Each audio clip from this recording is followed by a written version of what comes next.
Thank you all for being here. By the way, this is the first time I speak in a restaurant, so if I get nervous just looking at the food, so please always keep me distracted so I don't. I mean, what I would love to always say is that Texas is actually when I was resettled as a refugee. So I'm very thankful for this state for hosting me. I was actually resettled in Houston and by YMCA International, and I have a deep connection and feeling to this state, even though now I live in the north, which in the state called New York, which is a small town for many of you. But what I also would like to say is that some of my story, I mean, we've heard some of my biography, is that a story that many of you can actually relate to. I mean, I grew up in a seemingly a moderate, and some occasions can be called liberal family. My dad is an orthopedic surgeon, my mom is a lawyer.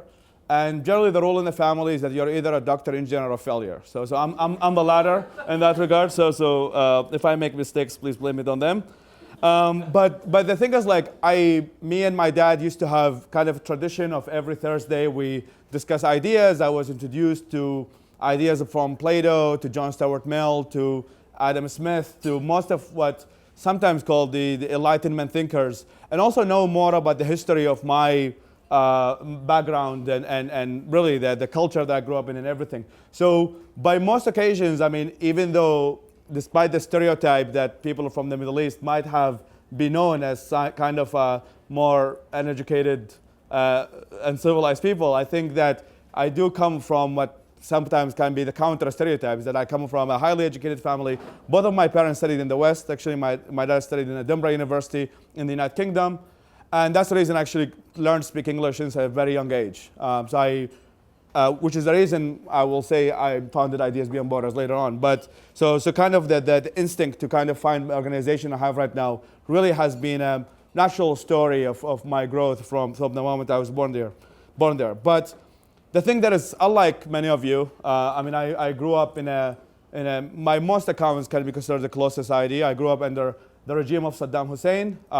For those of you who, some people say, well, Saddam was bad. I think calling him bad is a compliment. Is that he was, I mean, some of the people who are experts on Saddam say he was a mix of Nazism and Stalinism together. I think that's pretty much the most toxic mix humanity has ever created. And to give you just an anecdote of how life was there, is that I didn't know that Saddam Hussein invaded Kuwait. Actually, we were taught an extremely different story of the Gulf War. In fact, it used to be called the mother of all battles, and we actually won that war. And there were 33 countries that tried to invade our country, and then by the help of the Iraqi army and Saddam's power, we were able to defeat the imperialist America and the Zionists and all of that. And I actually, when 2005, when after that post-war, when I started actually hearing the story, I was actually kind of shocked. Is that what? We invaded Kuwait and we were defeated, and that's the reason we had the sanctions, not anything to do with the fact that they were the West trying to invade us and all of that. So imagine it's like you live in a closed society in which really you only have mainly two channels. You have the channel led by Saddam himself and channel led by Uday, which is his son, and that's it. That is only your source of information. I mean, some people can relate that to North Korea nowadays, and maybe China is another example. But that is kind of the upbringing. Thank goodness it was just my childhood. I mean, I'm very thankful that I didn't live all my life under that regime. But so I was born in Babylon, which is a city, a place I think mentioned all over the place, including the Bible. But I moved to Baghdad because my dad got a job over there, and I was young. And the area I was living in was the area in which most of Saddam generals used to be at. So the moment the war happened, that was 2003, the end of the kind of made of my elementary school, most of the generals left the country. They moved to Jordan or neighboring countries. Some of them got a job elsewhere in other Gulf countries. Anyway, so most of these houses became empty. So out of a sudden, a neighborhood that used to be pretty much the general's neighborhood, now suddenly an empty neighborhood. As a result, there was a transfer between these houses to Al-Qaeda. Suddenly now the militants start occupying either by consent that these generals have actually given the houses to them, or they took them by force. And that is kind of the chaotic post-Iraq war situation in which really everything was destruction and chaos. So suddenly from a neighborhood that used to be relatively safe, everything was relatively good, suddenly now Al-Qaeda are my neighbors. I walk in the street, there are killings, there are beheadings.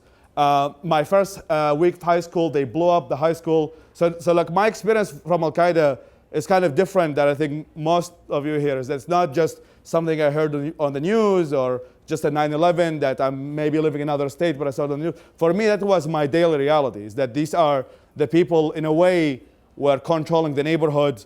So it was kind of so everything you saw on the news were literally my daily reality. And that lasted, so we're now, in terms of timeline, we talk from 2003, 4, 5, 6, 7. What happened in 2007 was, for those who follow Iraqi news or not, is that there was a big explosion of one of the leading mosques, Shia mosques in Iraq. It was organized by a guy called Mus'ab al-Zarqawi, who was at the time the leader of Al-Qaeda for Iraq, IQI, which later became known as ISIS. So that's kind of the mother of ISIS. And as a result, now they have become a very militarized opposite reaction, which is more of the Iranian-supported militia. So my neighborhood is literally in the middle, became in the middle of all of that. So we get rockets flown from Al-Qaeda somewhere, and then rockets from the Shia militants. And with all of that, my rebel self at the time, and at the time I didn't know anything better, would be, well, they don't give us any choice. You either submit to these people or you either fight them. So as somebody who grew up in, as I said, a more moderate household, and some of my friends in high school were against that, we started becoming kind of a more organized group of really young people who just talk about these subjects and really show our opposition to these extremist values. So long story short, which I think we'll talk probably at dinner, is that I ended up on a death list. I mean, that just comes in as a lunch in Iraq. It's like I ended up on a death list. And in a way, it's like I don't really feel special because it's really not hard to trigger Al-Qaeda. I mean, just so I don't show up as the brave person here. It's really not that hard. It could be a woman not wearing a headscarf. That could be enough of a trigger. It could be a journalist. It could be any. Sometimes there were times in which they kill barbers because they shave beards. So even the barber who does not shave beards is in a way an activist. So it was a situation in which basic opposition to basic things is a form of heroism. As a result of that, I had to leave the country. So I left Iraq when I was 18 years old, now I'm 28. Actually, September 9th, 2009 is when I left Iraq. So it's really been a decade since I left. And the goal was for me to go abroad and really save my life. But because of the conflict and all of the war, it's really hard for an Iraqi passport holder to leave the country. So especially leave the countries that are safe. So I ended up to Lebanon, and Lebanon was kind of the gateway that I thought will be able to go to UK. That was the goal. And 3 attempts with hundreds of dollars that I had to spend. It's a rejection after rejection after rejection.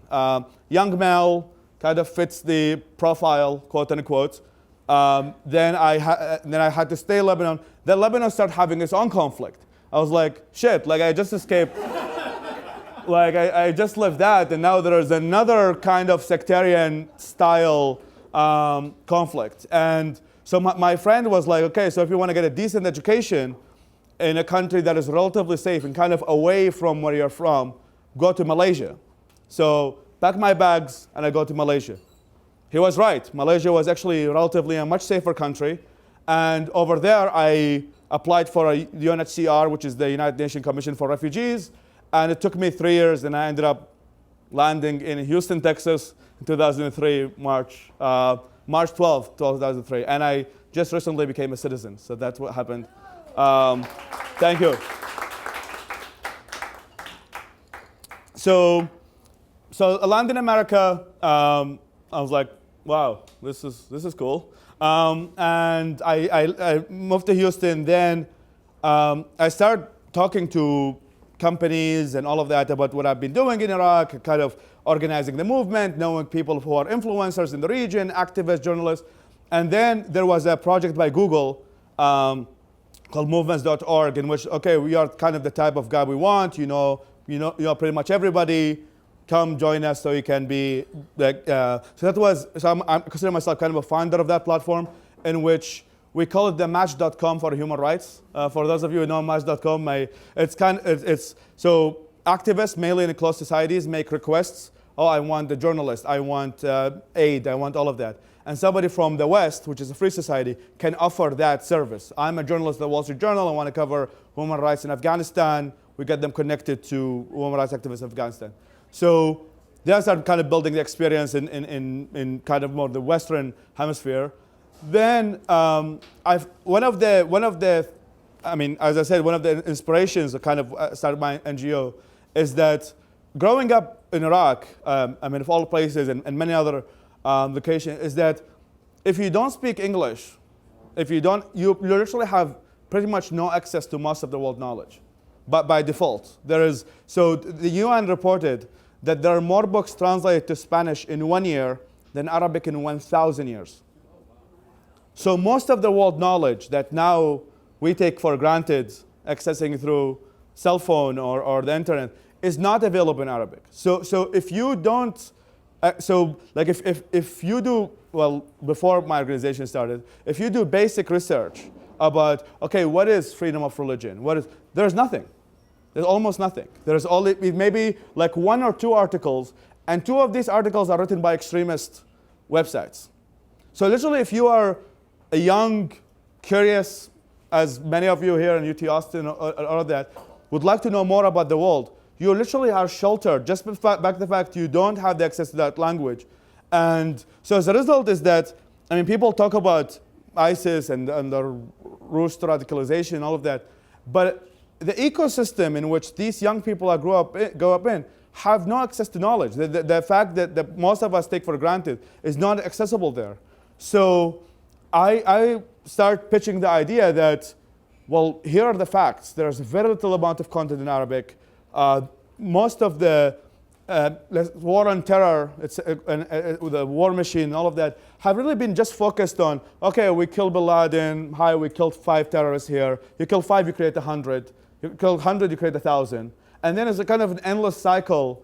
Now it's been, 18 years since 9/11, and we're still looking for the next Al-Qaeda leader, which cave he's hiding in. Which means that the issue is really not the bombs. While it might be kind of put a tape on the solution, okay, might delay another conflict, but it's really not going to solve the root of the problem, which is really the ecosystem in which people like me who grew up there and with so much hopelessness, with so much lack of information, do not have. So I was like, okay, now is the time for me to, now I'm able to establish myself and all of that. I established an organization, mainly focused to change the education system, change the ecosystem, including the education system that young people grow up at. And we've had, so calling it amazing success is an understatement. We've had a tremendous success over, not to use the Trump word, but we really had a tremendous, and the fact that the content we create, we have now, I would say, maybe the largest translation movement the Arab world has ever known. We have roughly 120 translators based from the east to the west, from the east meaning Iraq and west meaning Morocco. And we have translated now 2,400 articles and 12 books. So that adds up roughly somewhere between 4 to 5 million words since we started, on a rate of 250,000 words a month. So we clearly created a very large movement. And one of the main things is that the demand is super high. As of now, our content has been accessed 12 million times, which means the issue is not really the demand, the issue is actually the supply.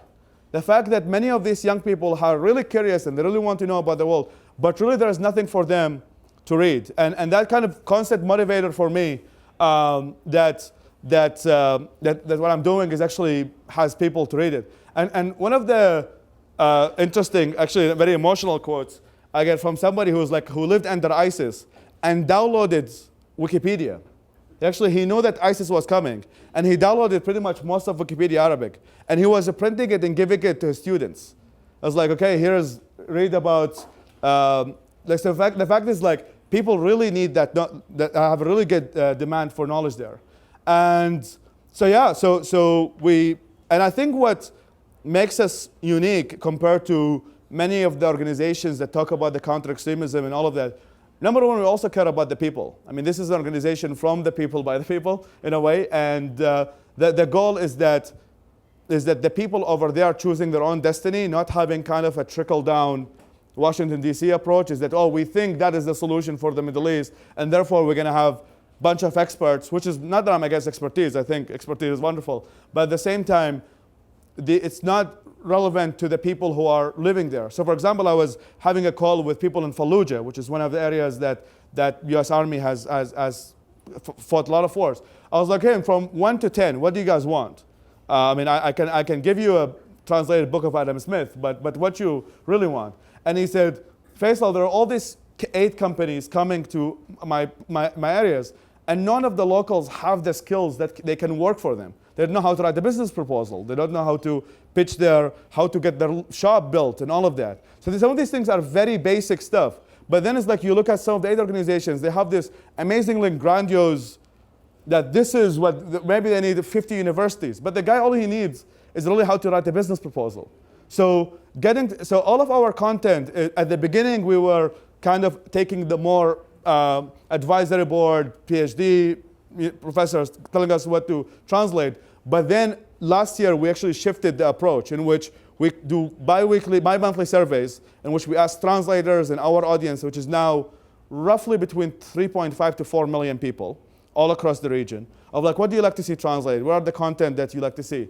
And yeah, and that has been kind of the second phase of IBB. And I believe that it is literally not to say literally there, but one of them, I'm kind of very shocked that this has not been done before. I mean, there's a part of me that's like, really? There is no article about freedom of religion in Wikipedia Arabic? Literally? Like, I mean, the Iraq war costed $3 trillion. And it only costed $50. I paid a Syrian refugee in Turkey $50, and he did the whole article. And the fact that this article got tens of thousands of views, which means the demand is there. And sometimes there's a kind of a shocker in me. It's like, really, this has not been done before? Not like I'm reinventing nuclear physics in any shape or form. I mean, what I'm doing is really basic stuff, but really can have a huge impact, because I think that one of the main things that extremists always play upon is the black and white world. There are these enemies, and there are the good guys. And I think just making the playing field in which there's a diversity of knowledge that people can access to can really change the mind. They're like, okay, when somebody's telling them that, oh, Yazidis or Christians are the enemy and all of that. And I was like, no, I've read about this Christian, I read this Yazidi, I read about this. So kind of changing the landscape. And now the third phase, I would say, of what I would love to do is really building a movement on the ground. So as of now, most of our work has been digital. And I mean, obviously there are people who are doing it. So we're not doing any machine learning. It's more individuals doing the translation. But the goal is actually have a campus groups and movements on the ground. And we just recently partnered with 2 universities in post-ISIS territories. These are the areas in which literally Abu Bakr al-Baghdadi, the leader of ISIS, was giving a talk at. And now we have 10 students that we train for every semester, train them how to become translators, how to be better skilled, and integrate to the global economy. I mean, these are people who wake up every morning and all they see is a destroyed city. And kind of like giving them the hope that, okay, there is somebody out there cares for you, and these are some of the skills that you need to have to develop in your life, is I think something that we very essential to develop these areas. So that's going to be the third phase of my organization, which we're planning to do as speaking of 2020 being a year of hope, is going to be the year we do. So yeah, so this is my story, and this is Ideas Beyond Borders, and thank you, Austin Institute, for inviting me. Thank you very much.